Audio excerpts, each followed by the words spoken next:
Қарағанды қаласының номер 81-ші мектептің 4-ші Д сынып оқушысы Бейсенбай Абдухафиз.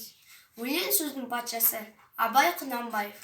Өлең сөздің патшасы, сөз сарасы, қиыннан қиыстырар ер данасы, тілге жел, жүрекке жылы тиіп, тептегі жұмыр келсін айналасы.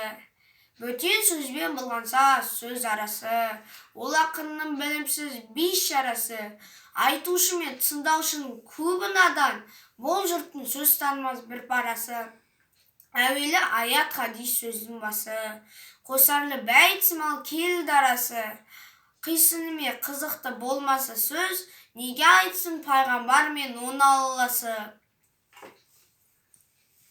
Мешіттің құтпа оқыған ғұламасын, мінәжат уәлилердің зорын аласын, бір сөзін бір сөзіне қиыстырар, әрбірі келгенше өз шамасы.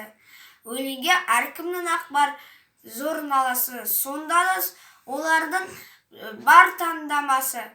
Іші алтын, сырты күміс, сөз жақсысын қазақтың кестірер қай баласы.